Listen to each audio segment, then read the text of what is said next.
بسم اللہ الرحمن الرحیم۔ السلام علیکم ورحمۃ اللہ وبرکاتہ۔ پیارے دوستو، آج ہم 7ویں لڑکی اور صلاح الدین ایوبی کے بارے میں بیان کریں گے۔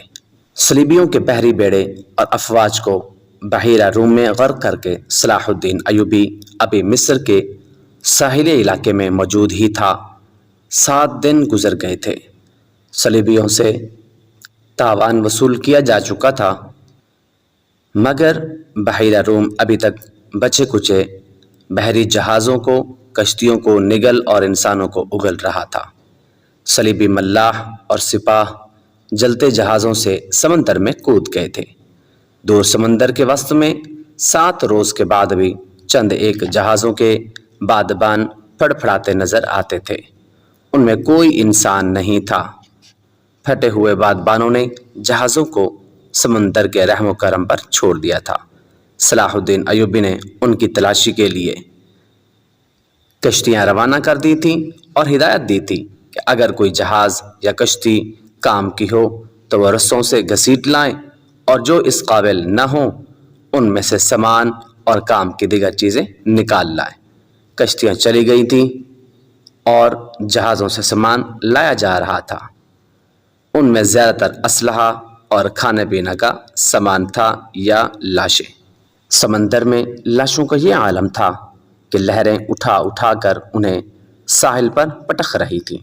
ان میں کچھ تو جلی ہوئی تھی اور کچھ مچھلیوں کی کھائی ہوئی۔ بہت سی ایسی تھیں جن میں تیر پیوست تھے۔ صلاح الدین ایوبی نے صلیبیوں کے تیروں، نیزوں، تلواروں اور دیگر اسلحہ کا معائنہ بڑی غور سے کیا تھا اور انہیں اپنے اسلحہ کے ساتھ رکھ کر مضبوطی اور مار کا مقابلہ کیا تھا۔ زندہ لوگ بھی تختوں اور ٹوٹی ہوئی کشتیوں پر تیرتے ابھی تک سمندر سے باہر آ رہے تھے۔ ان بھوکے، پیاسے، تھکے اور ہارے ہوئے لوگوں کو لہریں جہاں کہیں ساحل پر لا پھینکتی تھیں، وہ وہیں نڈھال ہو کر گر پڑتے اور مسلمان انہیں پکڑ لاتے تھے۔ ساحل کی میلوں لمبائی میں یہی عالم تھا۔ صلاح الدین ایوبی نے اپنے سپاہ کو مصر کے سارے ساحل پر پھیلا دیا تھا اور انتظام کیا تھا کہ جہاں بھی کوئی قیدی سمندر سے نکلے اسے وہیں خشک کپڑے اور خوراک دی جائے، اور جو زخمی ہوں ان کی مرہم پٹی بھی وہیں ہو جائے۔ اس اہتمام کے بعد قیدیوں کو ایک جگہ جمع کیا جا رہا تھا۔ صلاح الدین ایوبی گھوڑے پر سوار ساحلی علاقے میں گھوم پھر رہا تھا۔ وہ اپنے خیمے سے کوئی 2 میل دور نکل گیا۔ آگے چٹانی علاقہ تھا۔ چٹانی علاقوں کی ایک سمت سمندر اور عقب میں صحرا تھا۔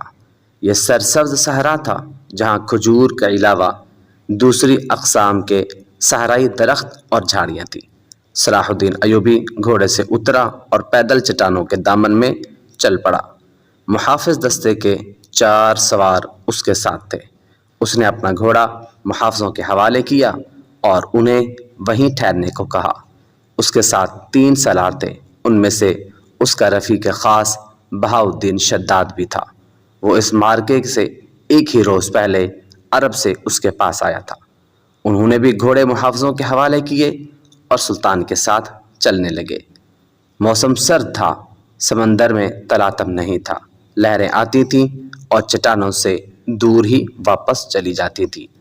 ایوبی ٹہلتے ٹہلتے دور نکل گیا اور محافظ دستے کی نظروں سے اوجھل ہو گیا۔ اس کے آگے پیچھے اور بائیں طرف اونچی اونچی چٹانیں اور دائیں طرف ساحل کی ریت تھی۔ وہ ایک چٹان پر کھڑا ہو گیا جس کی بلندی 2-2.5 گز تھی۔ اس نے بحیرہ روم کی طرف دیکھا۔ یوں معلوم ہوتا تھا جیسے سمندر کی نیلاہٹ سلطان ایوبی کی آنکھوں میں اتر آئی ہو۔ اس کے چہرے پر فتح و نصرت کی مسرت تھی اور اس کی گردن کچھ زیادہ ہی تن گئی تھی۔ اس نے ناک پر کپڑا رکھ لیا اور بولا، کس قدر تعفن ہے۔ اس کی اور سالاروں کی نظریں ساحل پر گھومنے لگیں۔ پھڑ پھڑانے کی آوازیں سنائی دیں، پھر ہلکی ہلکی چیخیں اور سیٹیاں سی سنائی دیں۔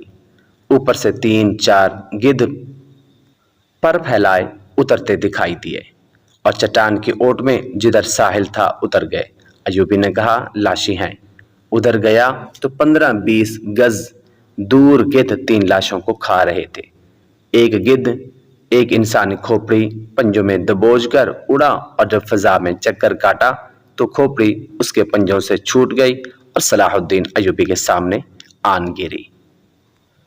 کھوپڑی کی آنکھیں کھلی ہوئی تھیں جیسے صلاح الدین ایوبی کو دیکھ رہی ہوں۔ چہرے اور بالوں سے صاف پتہ چلتا تھا کہ کسی صلیبی کی کھوپڑی ہے۔ ایوبی کچھ دیر کھوپڑی کو دیکھتا رہا، پھر اس نے اپنے سلاروں کی طرف دیکھا اور کہا، ان لوگوں کی کھوپڑیاں مسلمانوں کی کھوپڑیوں سے بہتر ہیں۔ یہ ان کھوپڑیوں کا کمال ہے کہ ہماری خلافت عورت اور شراب کی نظر ہوتی جا رہی ہے۔ صلیبی چوہوں کی طرح سلطنت اسلامیہ کو ہڑپ کرتے چلے جا رہے ہیں، ایک سلار نے کہا، اور ہمارے بادشاہ انہیں جزیہ دے رہے ہیں۔ شداد نے کہا، فلسطین پر صلیبی قابض ہے۔ سلطان، کیا ہم امید رکھ سکتے ہیں کہ ہم فلسطین سے انہیں نکال سکیں گے؟ صلاح الدین ایوبی نے کہا، خدا کی ذات سے مایوس نہ ہو شداد۔ ایک اور سالار بولا، ہم اپنے بھائیوں کی ذات سے مایوس ہو چکے ہیں۔ سلطان ایوبی نے کہا، تم ٹھیک کہتے ہو، حملہ جو باہر سے ہوتا ہے اسے ہم روک سکتے ہیں۔ کیا تم میں سے کوئی سوچ بھی سکتا تھا کہ کفار کے اتنے بڑے بحری بیڑے کو تم اتنی تھوڑی طاقت سے نظر آتش کر کے ڈبو سکو گے؟ تم نے شاید اندازہ نہیں کیا کہ اس بیڑے میں جو لشکر آ رہا تھا وہ سارے مصر پر مکھیوں کی طرح چھا جاتا۔ اللہ نے ہمیں ہمت دی اور ہم نے کھلے میدان میں نہیں بلکہ صرف گھات لگا کر اس لشکر کو سمندر کی تہہ میں گم کر دیا۔ مگر میرے دوستو، حملہ جو اندازے سے ہوتا ہے اسے تم اتنی آسانی سے نہیں روک سکتے۔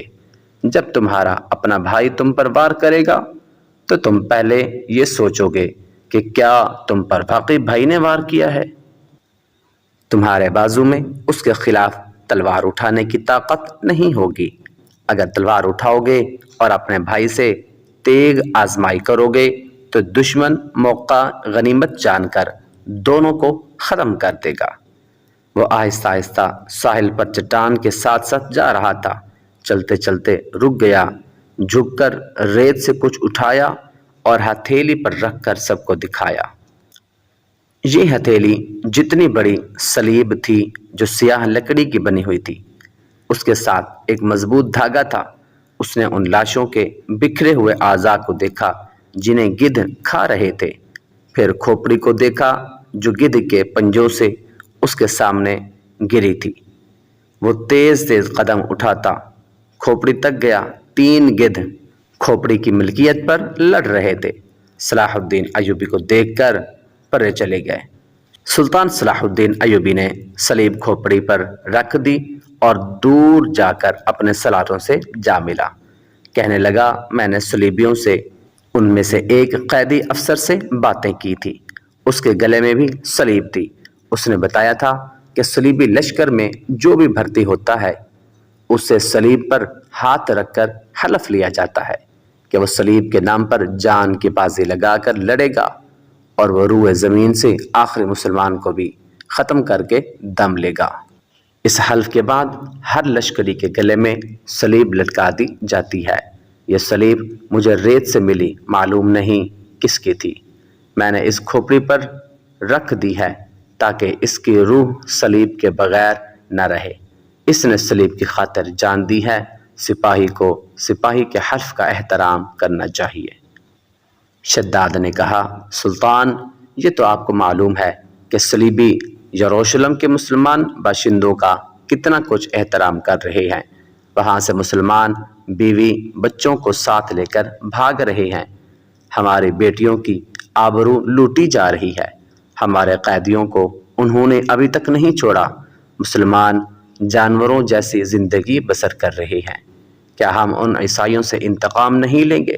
صلاح الدین ایوبی نے کہا، انتقام نہیں، ہم فلسطین لیں گے، مگر فلسطین کے راستے میں ہمارے اپنے حکمران حائل ہیں۔ وہ چلتے چلتے رک گیا اور بولا، کفار نے صلیب پر ہاتھ رکھ کر سلطنت اسلامیہ کے خاتمے کا حلف اٹھایا ہے۔ میں نے اپنے اللہ کے حضور کھڑے ہو کر اور ہاتھ اپنے سینے پر رکھ کر قسم کھائی ہے کہ فلسطین ضرور لوں گا اور سلطنت اسلامیہ کی سرحدیں افق تک لے جاؤں گا، مگر میرے رفیقوں مجھے اپنی تاریخ کا مستقبل کچھ روشن نظر نہیں آتا۔ ایک وقت تھا کہ عیسائی بادشاہ تھے اور ہم جنگجو، اب ہمارے بزرگ بادشاہ بنتے جا رہے ہیں اور عیسائی جنگجو۔ دونوں قوموں کا رجحان دیکھ کر میں کہہ رہا ہوں کہ ایک وقت آئے گا جب مسلمان بادشاہ بن جائیں گے مگر عیسائی ان پر حکومت کریں گے۔ مسلمان اسی میں بدمست رہیں گے کہ ہم بادشاہ ہیں، آزاد ہیں، مگر وہ آزاد نہیں ہوں گے۔ میں فلسطین لے لوں گا مگر مسلمانوں کا رجحان بتا رہا ہے کہ وہ فلسطین گنوا بیٹھیں گے۔ عیسائیوں کی کھوپڑی بڑی تیز ہے۔ 50,000 سوڈانی لشکر کو کون پال رہا تھا؟ ہماری خلافت اپنی آستین میں ناجی نام کا سانپ پال رہی تھی۔ میں پہلا امیر مصر ہوں جس نے دیکھا ہے کہ یہ لشکر ہمارے لیے نہ صرف بیکار ہے بلکہ خطرناک بھی ہے۔ اگر ناجی کا خط پکڑا نہ جاتا تو آج ہم سب اس لشکر کے ہاتھوں مارے جا چکے ہوتے یا اس کے قیدی ہوتے۔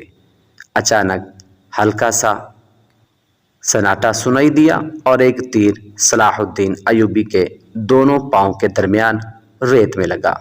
جدھر سے تیر آیا تھا اس طرف سلطان ایوبی کی پیٹھ تھی۔ سلاروں میں سے بھی کوئی ادھر نہیں دیکھ رہا تھا۔ سب نے بدک کر اس کی طرف دیکھا جدھر سے تیر آیا تھا۔ ادھر نوکیلی چٹانیں تھیں۔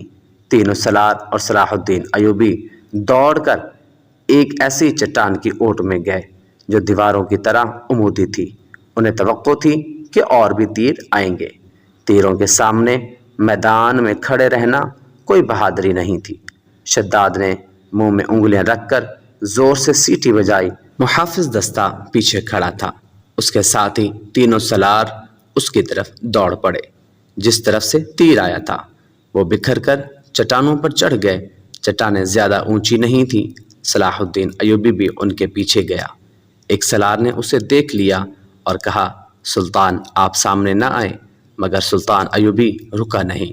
محافظ پہنچ گئے۔ صلاح الدین ایوبی نے انہیں کہا، ہمارے گھوڑے یہیں چھوڑ دو اور چٹانوں کے پیچھے جاؤ، ادھر سے ایک تیر آیا ہے، جو کوئی نظر آئے اسے پکڑ لاؤ۔ سلطان ایوبی چٹان کے اوپر گیا تو اسے اونچی نیچی چٹانیں دور دور تک پھیلی ہوئی نظر آئیں۔ وہ اپنے سلاروں کو ساتھ لیے پچھلی طرف اتر گیا اور ہر طرف گھوم پھر کر اور چٹانوں پر چڑھ کر دیکھا، کسی انسان کا نشان تک نظر نہ آیا۔ محافظ چٹانی علاقے کے اندر اوپر اور ادھر ادھر گھوڑے دوڑا رہے تھے۔ صلاح الدین ایوبی نیچے اتر کر وہاں گیا جہاں ریت میں تیر گڑا ہوا تھا۔ اس نے اپنے رفیقوں کو بلایا اور تیر پر ہاتھ مارا۔ تیر گر پڑا۔ سلطان ایوبی نے کہا، دور سے آیا ہے اس لیے پاؤں میں لگا ہے، ورنہ گردن یا پیٹھ میں لگتا۔ ریت میں بھی زیادہ نہیں اترا۔ اس نے تیر اٹھا کر دیکھا اور کہا، صلیبیوں کا ہے، حشیش کا نہیں ہے۔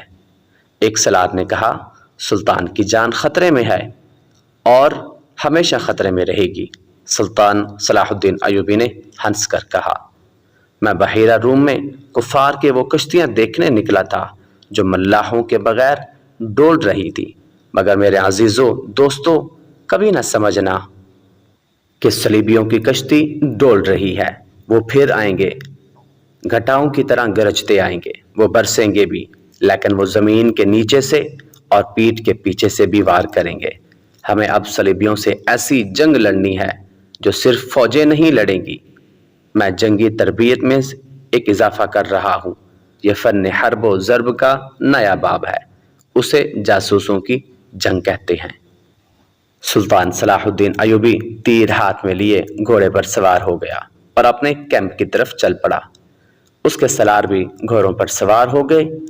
ان میں سے ایک نے سلطان کے دائیں طرف اپنا گھوڑا کر دیا، ایک نے بائیں طرف، اور ایک نے اپنا گھوڑا اس کے بالکل پیچھے اور قریب رکھا تاکہ کسی بھی طرف سے تیر آئے تو صلاح الدین ایوبی تک نہ پہنچ سکے۔ صلاح الدین ایوبی نے اس تیر پر ذرا سے بھی پریشانی کا اظہار نہ کیا جو کسی نے اسے قتل کرنے کے لیے چلایا تھا۔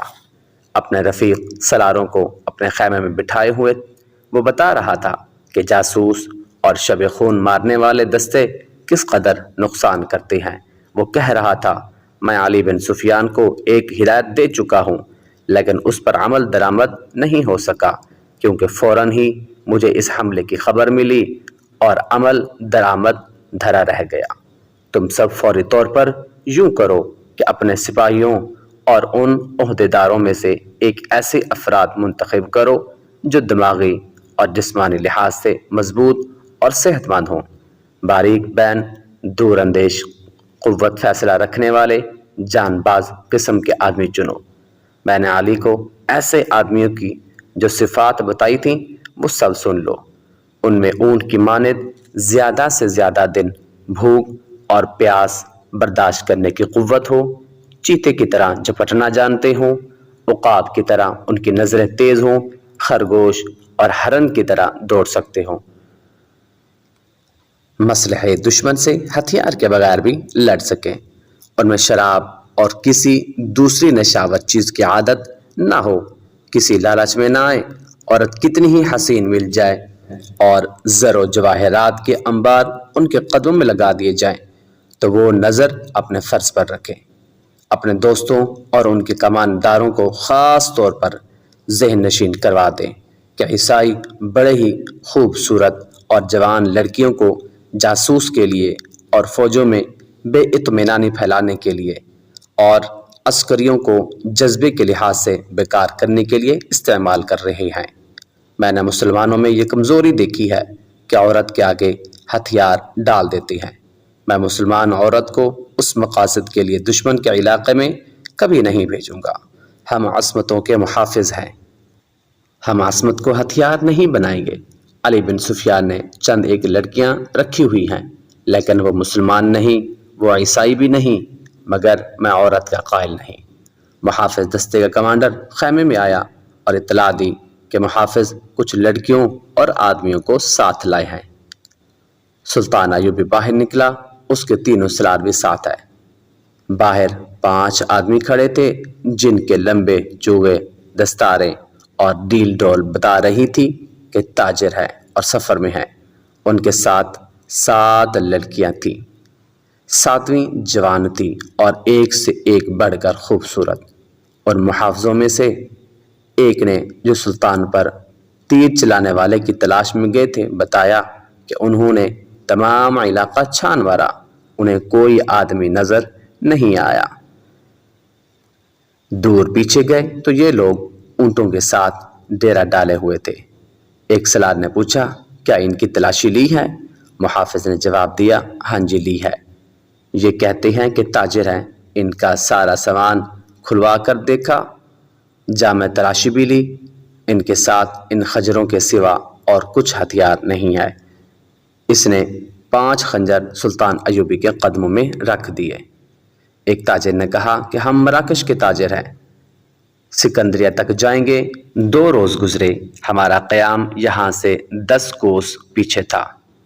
پرسوں شام تک یہ لڑکیاں ہمارے پاس آئیں، ان کے کپڑے بھیگے ہوئے تھے۔ انہوں نے بتایا کہ یہ سسلی کے رہنے والی ہیں۔ انہیں عیسائی فوج کا ایک کماندار گھروں سے پکڑ کر ساتھ لے آیا اور ایک ہی بحری جہاز میں جا سوار کیا۔ ان کے ماں باپ غریب ہیں، یہ کہتی ہیں کہ بے شمار جہاز اور کشتیاں چل پڑی۔ لڑکیوں والے جہاز میں چند اور کماندار قسم کے آدمی تھے اور ان کی فوج بھی تھی۔ وہ سب ان لڑکیوں کے ساتھ شراب پی کر عیش و عشرت کرتے رہے۔ اس ساحل کے قریب آئے تو جہازوں پر آگ کے گولے گرنے لگے، تمام لوگ جہازوں سے سمندر میں کودنے لگے۔ ان لڑکیوں کو انہوں نے ایک کشتی میں بٹھا کر جہاز سے سمندر میں اتار دیا۔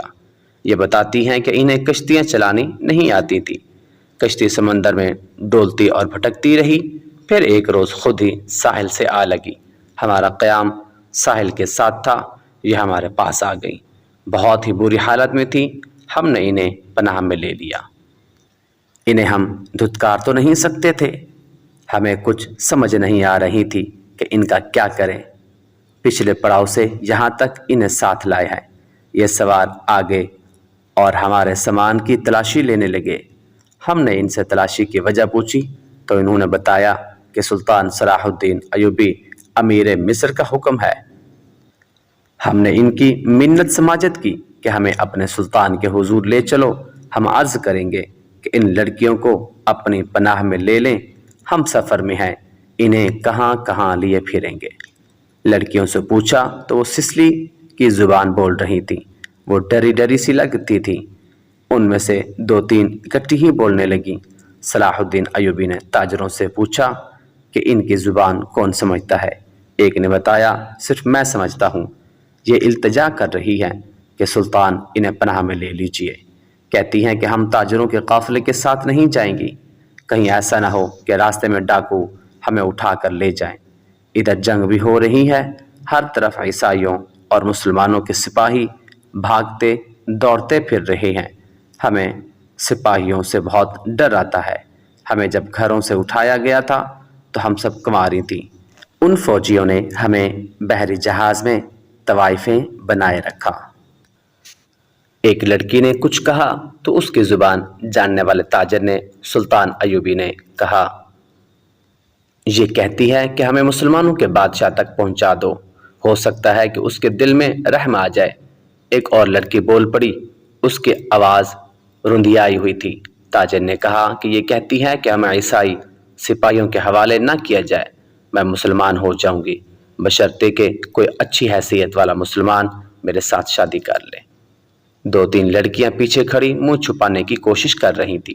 ان کے چہروں پر گھبراہٹ تھی، بات کرتے ہوئے شرماتی یا ڈرتی تھی۔ صلاح الدین ایوبی نے تاجر سے کہا، انہیں کہو کہ یہ عیسائیوں کے پاس نہیں جانا چاہتی، ہم انہیں اسلام قبول کرنے پر مجبور نہیں کر سکتے۔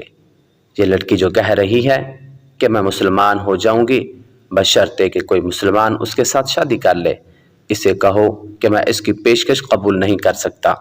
یہ خوف اور مجبوری کے عالم میں اسلام قبول کرنا چاہتی ہے۔ انہیں بتاؤ کہ انہیں مجھ پر اعتماد ہے تو میں انہیں اسلام کی بیٹیوں کی طرح پناہ میں لیتا ہوں۔ اپنے دارالحکومت میں جا کر یہ انتظام کر دوں گا کہ انہیں عیسائی راہبوں یا کسی پادری کے ساتھ بھجوا دوں گا، یا پادری یروشلم میں ہوں گے۔ دوسری صورت یہ ہے کہ جب عیسائی قیدیوں کو آزاد کیا جائے گا تو میں کوشش کروں گا کہ ان کی شادیاں قابل اعتماد اور اچھی حیثیت کے قیدیوں کے ساتھ کر دوں۔ انہیں یہ بھی بتا دو کہ کسی مسلمان کو ان سے ملنے کی اجازت نہیں ہوگی اور نہ انہیں اجازت ہوگی کہ کسی مسلمان سے ملیں۔ ان کی ضروریات اور عزت کا خیال رکھا جائے گا۔ تاجر نے لڑکیوں کو ان کی زبان میں سلطان ایوبی کی ساری باتیں بتائیں تو ان کے چہروں پر رونق آ گئی، وہ ان شرائط پر رضامند ہو گئیں۔ تاجر شکریہ ادا کر کے چلے گئے۔ سلطان صلاح الدین ایوبی نے لڑکیوں کے لیے ایک الگ خیمہ لگانے اور خیمے کے باہر ہر وقت ایک سنتری موجود رہنے کا حکم دیا۔ وہ خیمے کی جگہ بتانے ہی لگا تھا کہ 6 صلیبی سلطان ایوبی کے سامنے لائے گئے۔ وہ بہت ہی بری حالت میں تھے، ان کے کپڑے بھیگے ہوئے تھے، کپڑوں پر خون بھی تھا، ریت بھی تھی، ان کے چہرے لاشوں کی مانند تھے۔ ان کے متعلق بتایا گیا کہ 1.5-2 میل دور ساحل پر بے سدھ پڑے تھے۔ وہ ٹوٹی ہوئی کشتی پر تیر رہے تھے۔ ایک دن کشتی پانی بھر جانے سے ڈوب گئی۔ یہ سب تیر کر ساحل تک پہنچے۔ کشتی میں 22 آدمی سوار تھے، صرف یہ 6 زندہ بچے، ان سے چلا نہیں جاتا۔ یہ صلیبی لشکر کے سپاہی تھے۔ وہ سب دھڑام سے بیٹھ گئے۔ ان میں سے ایک چہرے سے مہرے سے لگتا تھا کہ معمولی سپاہی نہیں، وہ کراہ رہا تھا۔ اس کے کپڑوں پر خون کا ایک دبا بھی نہیں تھا، مگر زخمیوں سے زیادہ تکلیف میں معلوم ہوتا تھا۔ اس نے 7 لڑکیوں کو غور سے دیکھا اور پھر کراہنے لگا۔ یہ سلطان صلاح الدین ایوبی کا حکم تھا کہ ہر ایک قیدی اسے دکھایا جائے، چونکہ قیدی ابھی تک سمندر سے بچ بچ کر نکل رہے تھے، اس لیے ہر ایک قیدی سلطان ایوبی کے سامنے لایا جاتا۔ اس نے ان قیدیوں کو بھی دیکھا، کسی سے کوئی بات نہ کی، البتہ اس قیدی جو سب سے زیادہ کراہ رہا تھا اور جس کے جسم پر کوئی زخم نہ تھا۔ سلطان نے غور سے دیکھا اور آہستہ سے اپنے سلاروں سے کہا، علی بن سفیان ابھی تک نہیں آیا؟ ان تمام قیدیوں سے جو اب تک ہمارے پاس آ چکے ہیں بہت کچھ پوچھنا ہے، ان سے معلومات لینی ہے۔ اس نے اس قیدی کی طرف دیکھ کر کہا کہ یہ آدمی کماندار معلوم ہوتا ہے، اسے نظر میں رکھنا، اور جب علی بن سفیان آئے تو اسے کہنا کہ اس سے تفصیلی پوچھ گچھ کرے۔ معلوم ہوتا ہے اسے اندر کی چوٹیں آئی ہیں، شاید پسلیاں ٹوٹی ہوئی ہیں۔ انہیں فوراً زخمی قیدیوں کے خیمے میں پہنچا دو، انہیں کھلاؤ اور پلاؤ اور ان کی مرہم پٹی کرو۔ قیدیوں کو اس طرف لے جایا گیا جس طرف زخمی قیدیوں کے خیمے تھے۔